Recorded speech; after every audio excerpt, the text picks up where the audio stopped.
ايه اللي يخلي طفل حامل الكرات يضايق جهاز الزمالك كده مع انه تبع الزمالك؟ ده لان فريرا كان مهتم بكل تفصيله جوه وبره الملعب، لدرجه خلته يعمل اجتماع مع الكل رغم اننا مش في كولينج بريك، عشان يتكلم عن لاعب واحد بس، لانه عارف انه لو اشتغل الفرقه كلها ممكن تشتغل.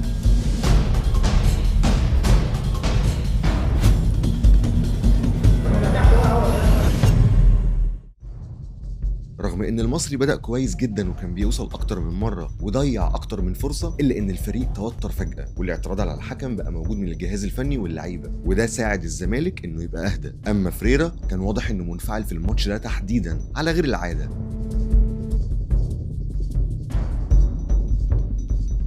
ولاعب واحد كان هو اكتر حاجه تهمه. في البدايه خوان بيزيرا كان بيشتكي ان اللعب مش ناحيته زي ما هو عايز، وده لفت نظر فريرا. احنا مش في كولينج بريك وفي اصابه، وفريرا قرر الكل يجمع هنا سريعا.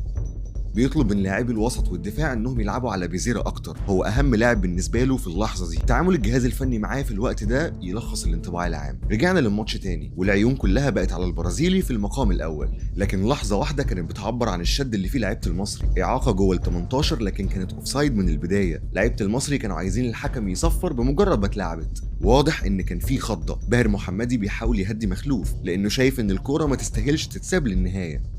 توتر المصري زاد ولاعيبه الزمالك هدوا نفسهم، وبعدها بدقيقتين بيسجل الهدف الاول.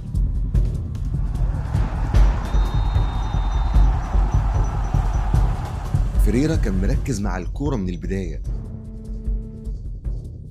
ولما الزمالك بقى اهدى وتقدم 1-0 لاحظوا ان طفل من حاملي الكرات بيرجع الكرة بسرعة، وده تسبب في غضب كبير، خصوصا انه تبع الزمالك لانه صاحب الارض، وده خلى عبد الناصر محمد يطلب منه يلعبها بالراحة شوية.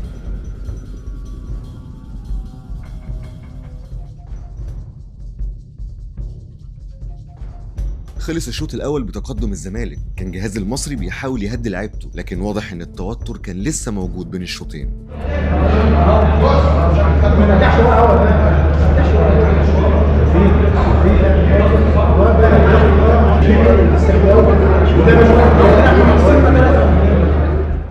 الفرقتين بيستعدوا للشوط الثاني، لعيبه المصري مترقبين ولعيبه الزمالك نازلين بثقه اكبر، وفريرا كان واثق اكتر من الشوط الاول.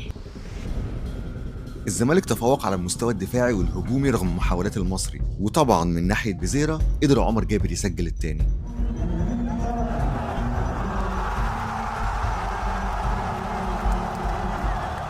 الزمالك في الملعب بقى هادي تماما، انما على الدكه فريرا كان بينفعل على الجهاز، مش عايز حد يقف. بعدها بدقايق حازم امام كان بيشتكي لعبد الناصر محمد من حاجه مضايقاه جدا.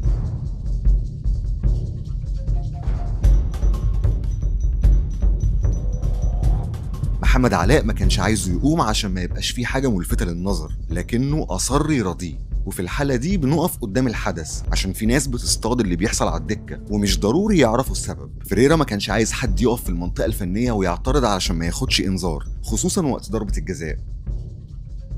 الزمالك بيسجل التالت وبيقتل الماتش كان مليان توتر جوه وبره الملعب، عشان كده الفرحة كانت كبيرة مع بيزيرا الفتى المدلل الجديد ومع جماهير الزمالك.